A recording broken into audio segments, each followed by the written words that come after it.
thinking about what is contained in the MPP manifesto, which has been touted as the basis for transformation, the transformation agenda. If you look at the transformation agenda, it's heavily dependent on what your ministry is set out to do. Can you tell us exactly what it is that should make us believe that if you deliver, you will transform the economy? We would all recognize the title of our manifesto was Change an Agenda for Jobs. Now, the position of our party is that one of the most powerful instruments for creating jobs is industrial transformation.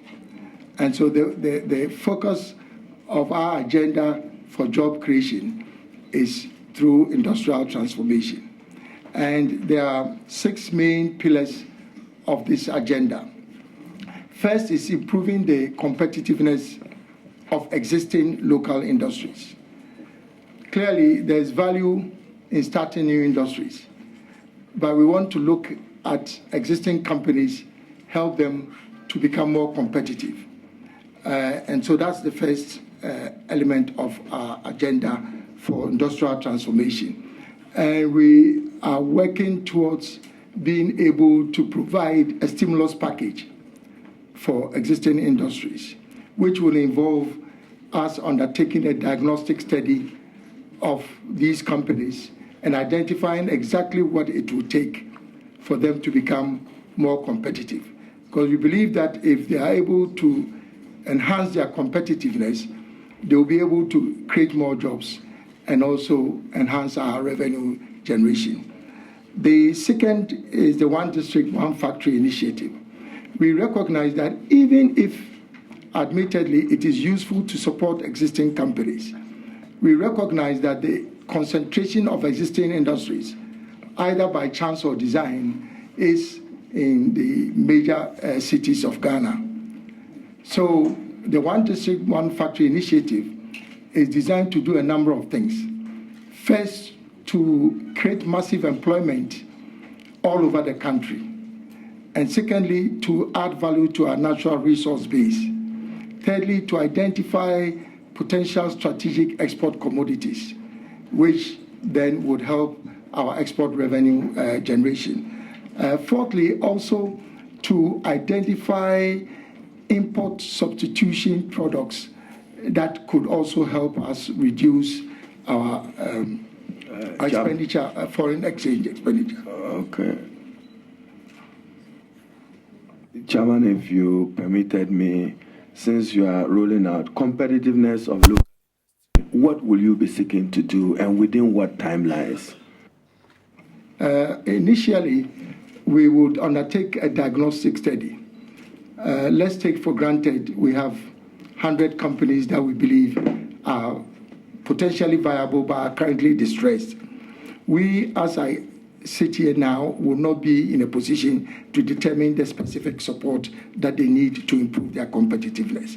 So the starting point is for us to do an audit of these companies, identify exactly what they require to become competitive. And then we'll provide a comprehensive package of support to help them improve their competitiveness. Honorable, we'll be relying on your competence and expertise. What will you roll out as a package to enhance competitiveness? Mr. Chairman, even at the risk of sounding competitive, I'm suggesting that the only way we can come to a determination as to what they require to become competitive is to do a diagnostic study. Some of the companies may only need marketing support. Some may require an infusion of new technology. Some may require additional investment capital. So it is important that we do it on a case-by-case basis. But just to add, Mr. Chairman, that the important thing is for our private sector to appreciate and recognize that the government is committed to making sure that the private sector survives and leads the process of transformation.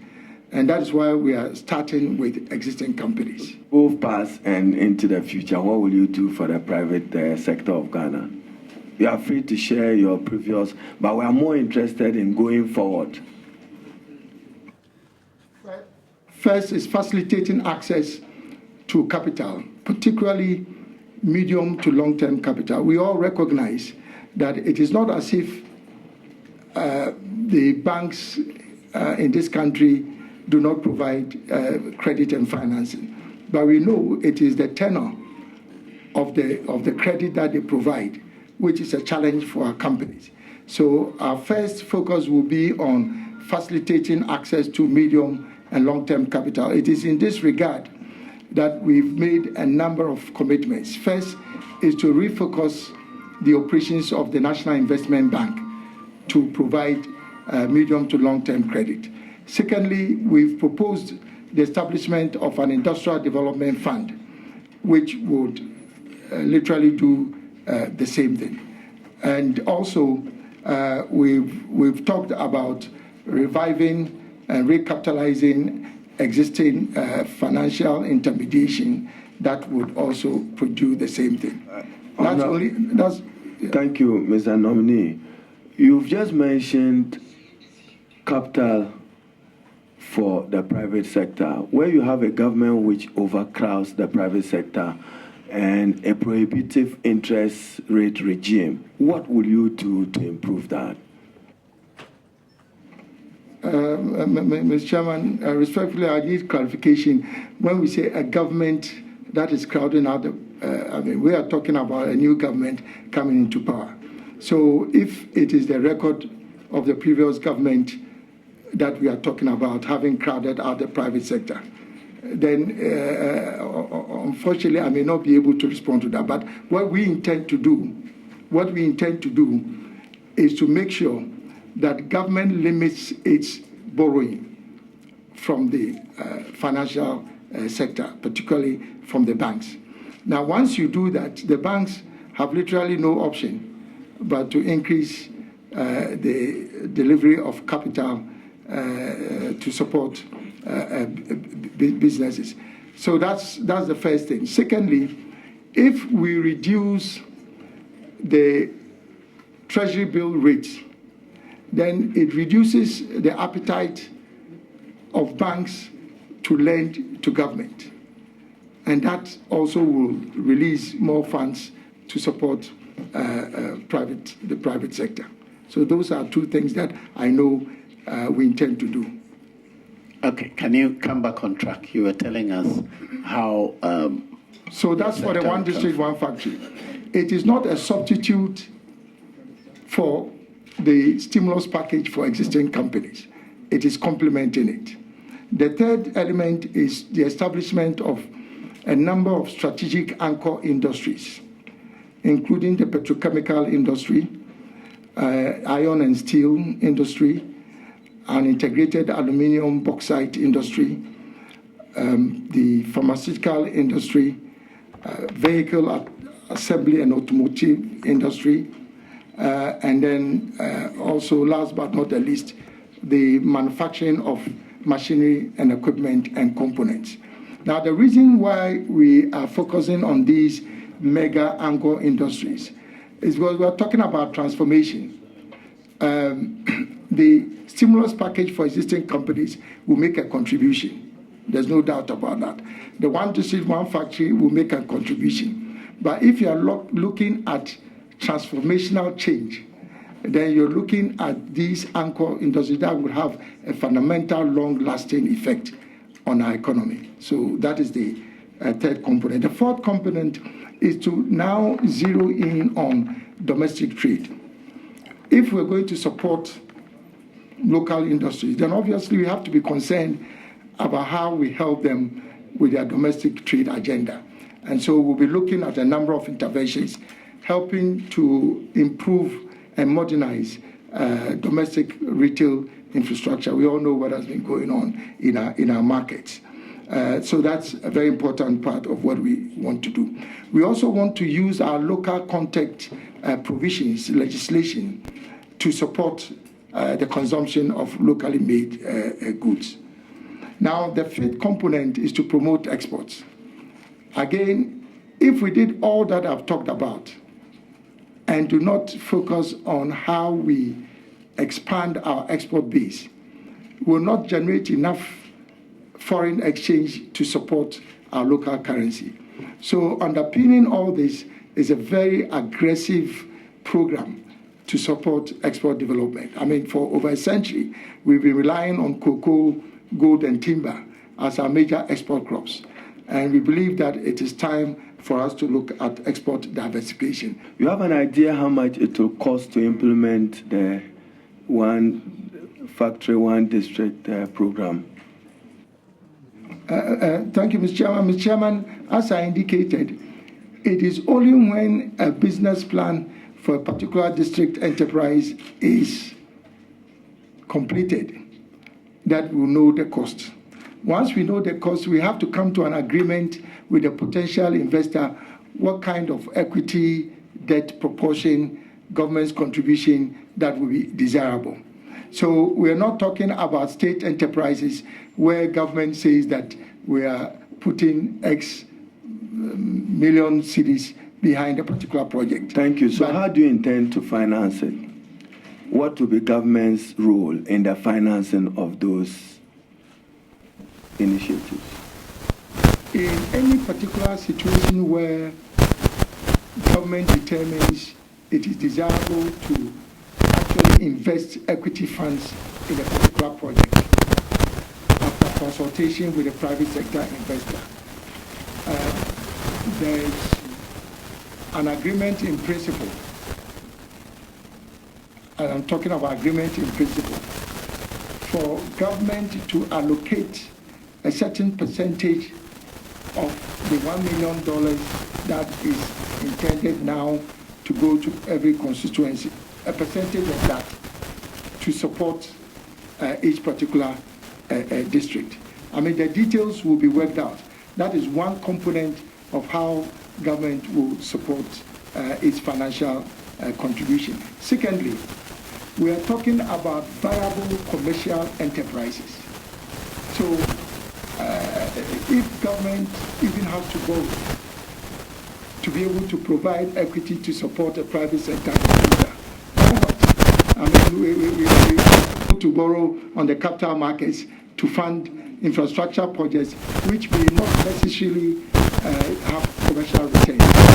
So apart from the commitment that we'll be making through these funds going to the constituencies, I'm suggesting that we would make sure that both from the consolidated fund and from our own innovative ways of raising finance from the capital markets, we'll be able to support the financing requirements of any of these projects.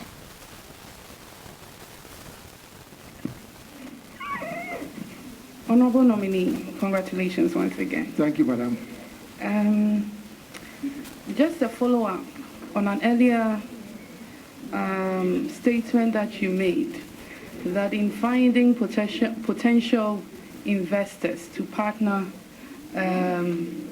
government in providing the one district, one factory, you set up a secretariat to do that. Yes. I want to ask, how would that secretariat be working with the GIPC, the Ghana Investment Promotion Center? How do you intend to cooperate or collaborate with that center in the performance of that duty? Thank you. Thank you, Chair. A very important question. Honorable Member, what we intend to do is to work very closely with the Ghana Investment Promotion Center. Already I talked about the sixth component of our transformation agenda, which is business development and investment. And GIPC is one of the institutions that is established to support investment promotion. And so when we work with the district assemblies to identify individuals, it will only complement also efforts of the GIPC, who normally would have people going to them interested in supporting investment projects in the country. So that would be one channel or pipeline of potential investors. The other would be from our interaction with the district assemblies. And also, as soon as we prepare a business plan for a potential district project, we will organize what we call an investment forum, which will then have all the profiles that have been prepared showcased to potential investors who would be invited. So GIPC potentially will be one of the institutions that would invite investors, potential investors, into this investor fora to discuss the possibility of investing in these companies. So maybe for clarification, if the MP for Laura is spearheading a major industrial establishment in his constituency or district. Why Laura and not Domi Kwabenya? And then Domi Kwabenya. Our first interface will be with the district assembly to help us identify potential investors. Secondly, we'll rely on the MPs to help us identify potential investors. The GIPC will be contacted if they have interest established in identifying projects in any of these districts. And then the investment forum would also be an open forum to attract other investors. Very well. Honorable Yele Chair. Thank you, Mr. Chairman. First of all, the nominee has indicated the steps that they want to take to realize the lofty ideals that have been in this book called the Manifesto. I want to find out from him, when will the first factories be done? Because some chiefs have already allocated land, and you are going to start. You are going to start with studies. I want to know, when should we expect this one district, one factory to be realized? Will it be within the 4 years? That's my question. Thank you, Chair. I think this is a very important clarification that is being sought. And, Mr. Chairman, on a lighter note, I don't know whether this is permissible under the rules of this House. When we were waiting for the results of the general election, I think somebody who understandably was impatient that the results were not being declared by Madam Charlotte Osei went on radio and said, Madam Osei, if over these last 3 days you have declared the results, Alan would have built 3 factories by now. Now, in his own mind, it is 1 day, 1 factory. But unfortunately, that's not what we committed to. We were committing, and I want to choose my words carefully, we were committing to work with the private sector under a PPP arrangement to establish at least 1 factory in every district. The reason why I said it's a very important clarification is that the normal gestation period for a new factory will be maybe 1.5 years. You know, in some cases 2 years. In some cases it could be 1 year. But I want to clarify that our starting point is to look at existing companies that are viable, that potentially could qualify under the criteria of a district enterprise project, and actually support them to become a district enterprise. This one district, one factory initiative is actually an initiative that we started during our previous term of office in government, and I superintended this particular initiative. By 2007, at least when I was exiting from my position, there were 110 districts at that time. We had done consultations with the district assemblies, identified 3 projects in each district, done diagnostic studies, had consultations with, a number of investors, and literally we were on the verge of taking off. Now, all these business plans, 100 business plans, 100 business plans had been prepared with the support of the ministry, which meant that the national endowments had all been done. So I think that our successor government had the opportunity actually to implement what had been done. Now, I'm not too sure exactly what the state is now with what was done before. But I take a position that if you prepared a business plan in 2007 and you intend to support, let's say, a particular project, it will only be reasonable that you review the old business plan. At least you have basic information. And if the figures have to be updated, you do so. But just to confirm, Mr. Chairman, that we've done an extensive study of all the districts, because the 110 districts still encompasses many of the districts that we have now. We have an extensive study undertaken on all these districts, and this was in consultation with the district assemblies. So I think a lot of work has been done. Captains of industry, members of AGI have made serious complaints about the challenge and difficulties they went through in the previous regime, i.e., where the government is struggling with them in the quest for credits at our local banks, making cost of business so difficult. High taxes, tariffs at the port.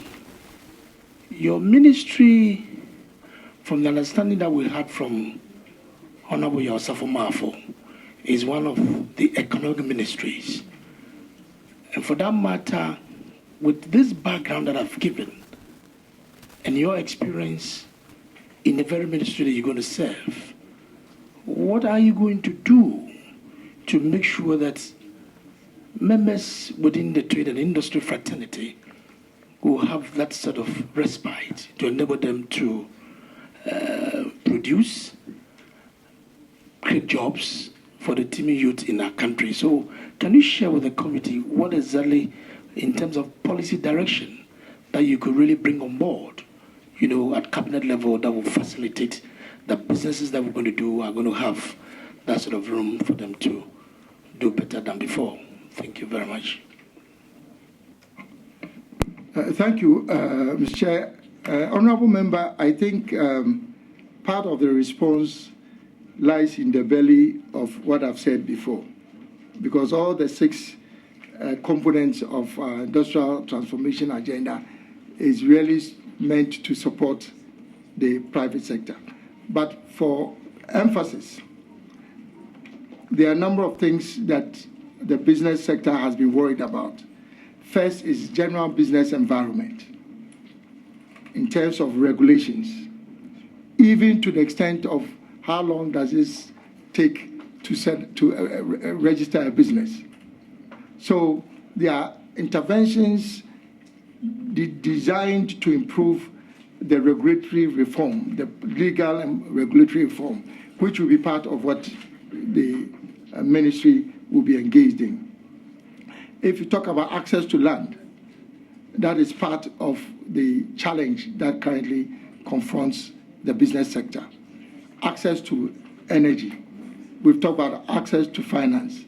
So whether it is in the component that deals with business development and investment or with improving the competitiveness, these are all elements that are meant to help the private sector. Now, unless a particular company comes with a very specific challenge that is not generic.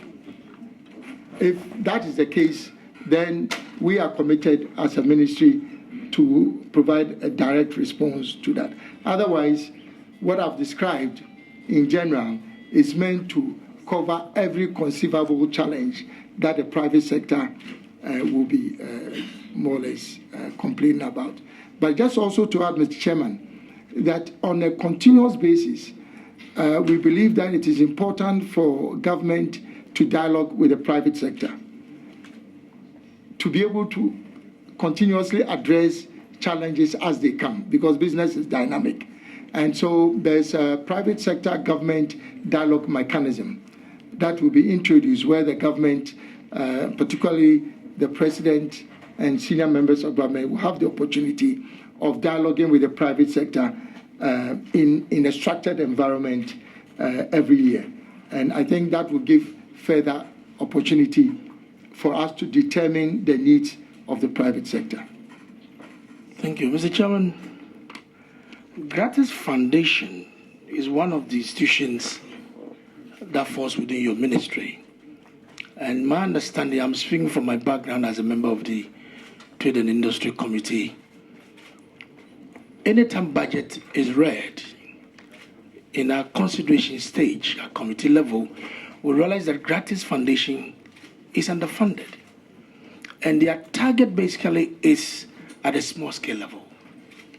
What are you going to do in as much as we are looking at the medium term and the large scale, one district, one factory? We must not lose the fact that the small scale, like you said, is equally important.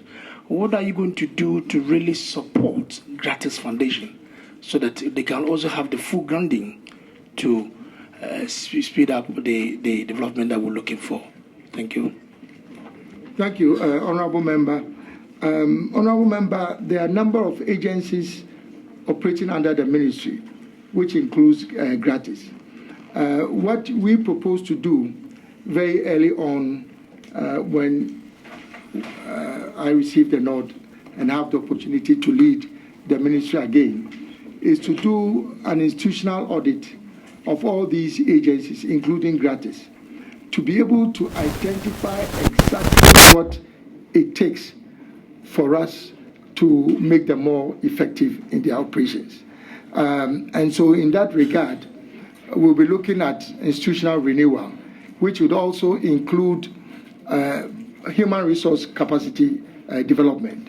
And I suspect in the case of Gratis, a reorientation of their own technology improvement program. Because I think we are in a globally competitive environment which requires us not necessarily to stick to primary research in technology, but sometimes look at adapting existing technology. So the focus of Gratis may need to change. I mean, if you can buy an existing equipment and then model it to suit local purposes, you don't want a situation where you are starting from scratch trying to build, let's say, a piece of equipment right from scratch. So it will all depend on the institutional audit that will be undertaken. But I can assure you that because we are focusing on small and medium enterprise development, and then also one of the anchor initiatives that I discussed was the manufacture of equipment and machinery parts. So Gratis already, you can see that Gratis has an entry point into our development agenda. Perchance, between 2009 2010, a study was conducted on rural enterprises development and findings have been made. Have you seen a copy of this?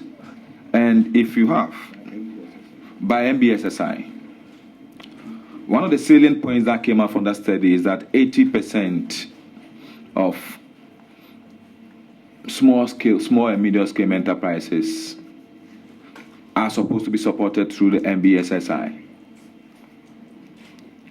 What are you going to do to drive the agenda of SMEs in Ghana, and to ensure that these SMEs are competitive enough to withstand foreign competition and also foreign invasion?